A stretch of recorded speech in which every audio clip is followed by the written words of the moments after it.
Hello guys, this is Ankur Kaushik and you are welcome on our channel UPSC accessible. आज का हमारा topic है drumlins, deposition landforms created by glaciers, chapter 7 landforms and their evolution. ठीक है, NCERT geography class 11th। तो what are ड्रमलिंग्स? ड्रमलिंग्स क्या होते हैं?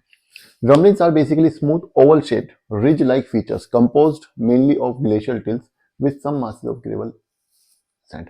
अब देखिए, आपने यहाँ पे एक बात नोटिस की होगी कि इस एक लाइन में एनसीईआरटी ने तीन तीन चीजें बोल दी है। क्या? For the first thing telling NCERT is about their structure. ठीक है, smooth oval shaped ridge like features. If you are reading devotional features, there are many devotional features like mooring, eskers, drumlings, and etc. Not to get confused, NCERT has specifically specified these depositional features. Like in drumlings, while we are studying drumlings, it has specifically written here smooth oval shaped ridges. अब देखिए, ridges तो moraine भी है, moraine भी ridges हैं, ठीक है, लेकिन यहाँ पे उसने स्पेसिफाई कर दिया, यहाँ पे एनसीईआरटी ने स्पेसिफिकली लिखा हुआ ताकि आप कंफ्यूज ना हो कि स्मूथ है एक तो ये ridges were not moraines were not smooth, oval shaped है और रिज लाइक स्ट्रक्चर है। रिज मैं आपको बता चुका हूं, कोई भी जो अर्थ के ऊपर जो भार होता है उसको रिज बोलते हैं। Any elevation on the surface of earth is called ridge. ठीक है, features composed of mainly glacial tills. अब इसने यहाँ पे कंपोजिशन भी बता दिया, कंपोजिशन के बारे में बात कर रहा है। With some masses of gravel and sand. क्या कह रहा है कि उसका कंपोजिशन क्या है? मेनली तो ग्लेशियल टिल होता है, लेकिन उसमें masses of gravels and sand भी होता है, मतलब थोड़ा सा फाइनर पार्टिकल भी होता है। ग्रेवल का मतलब भी मोटे टुकड़े मिट्टी के, लेकिन टिल्स से तो छोटे ही होते हैं, और सैंड होता है उसके अंदर। सैंड तो बिल्कुल एकदम फाइन पार्टिकल होता है। कहने का मतलब जो मोरेन्स थे, मोरेन्स वर क्रिएटेड और कंपोज्ड ऑफ जस्ट क्या बोलते हैं, glacial till, but these drumlins are composed of glacial tills with gravels and sand. तो there is difference in structure, there is difference in composition. एक line में कितनी सारी बातें बता दी, गागर में सागर, है ना। चलिए आगे बढ़ते हैं। Long axis of drumlins are parallel to direction of ice movements. क्या कह रहा है? ये हमारा ड्रमलिंग है, इस टाइप में हमारी ड्रमलिंग्स होती है। ठीक है, this is the axis of drumlin, ये इसकी शेप है, इसको बोलते हैं एक्सिस ऑफ ड्रमलिंग। ठीक है, are parallel to direction of glacial movement. मतलब जो ग्लेशियर है वो ये इसकी, ये जो है ये एक्सिस है ड्रमलिंग की, तो जो ग्लेशियर है वो इसके पैरेलल में इस तरीके से मूव करता है। ठीक है, इस तरीके से मूव करेगा, वही ग्लेशियर का मूवमेंट ही इसका ये जो शेप बना है इसका रिस्पॉन्सिबल होता है। अभी मैं आपको बताने वाला हूं द शेप ऑफ ड्रमलिंग। ठीक है, द शेप ऑफ ड्रमलिंग क्या पढ़ रहे हैं, आगे बढ़ते हैं शेप के बारे में। दे में major up to 1 kilometre.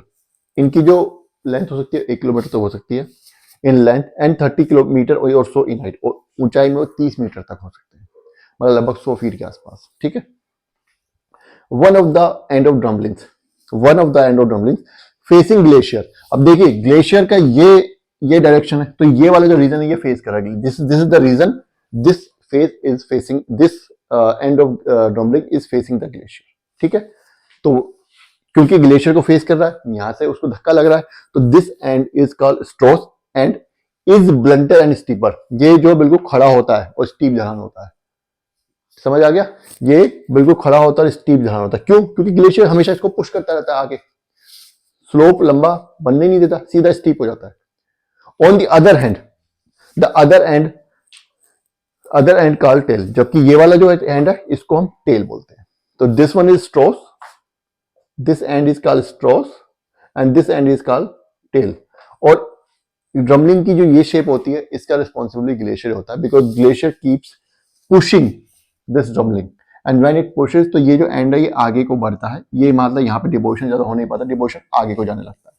Basically होती क्या है कि मान लीजिए वाटर फ्लो कर रहा है, when water flows inside the glacier, तो sometimes it deposits some glacial till and some gravels and sand.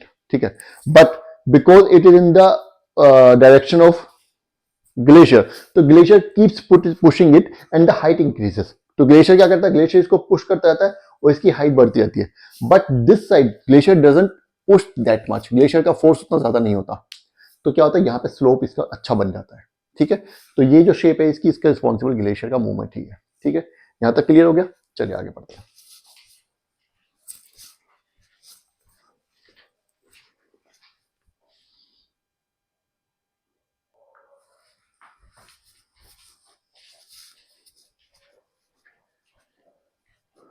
Now we come to formation of droplets. How droplets are formed? What happens? I tell you. Water, not water.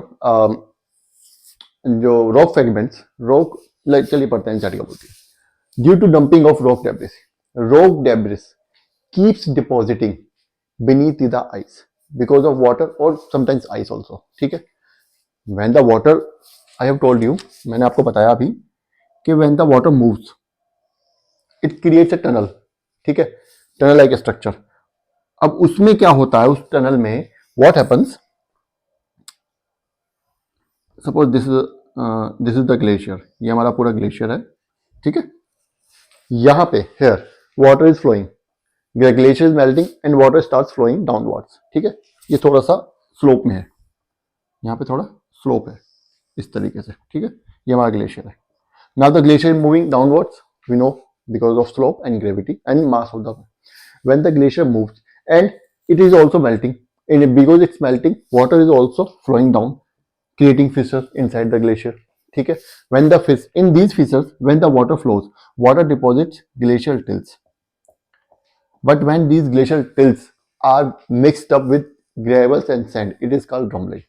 And because of the pushing of the glacier, ice move कर रही है और वो इसको push कर रही है, तो ये वाला जो end है, this end, because of pushing, this end becomes steeper. ये वाला end जो steep बन जाता है। ठीक है, and it takes the form of drumlins. इस तरीके के ड्रमलिट्स की फॉर्म ले लेता है वो।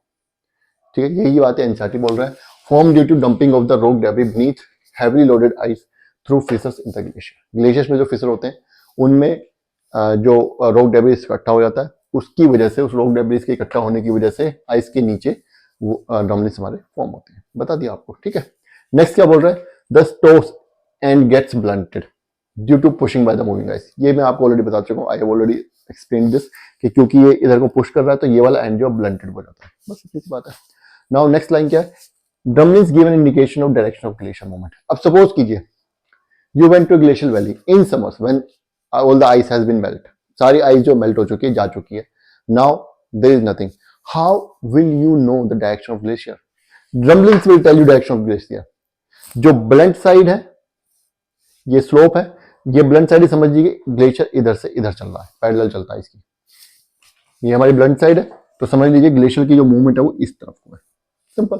तो ड्रमलिट्स जो है वो ग्लेशियर की मूवमेंट का इंडिकेशन भी हमको देते हैं। ठीक है, ये हमारा हो गया। और इसमें लास्ट में क्वेश्चन लिखा हुआ है, what is the difference between till and alluvium. ये क्वेश्चन आप मुझे बताएंगे, इसका आंसर मैं पढ़ा चुका हूँ। ठीक है, मैं वीडियो बनाऊंगा इसके ऊपर, कोई दिक्कत नहीं है, लेकिन आप मुझे कमेंट करके बताएंगे कि टिल और एल्यूवियम में क्या डिफरेंस होता है। चलिए तब तक के लिए ये वीडियो बार बार देखिए, कुछ समझ नहीं आया तो कमेंट कर दीजिएगा और वीडियो लाइक और सब्सक्राइब आपको करनी है। Thank you.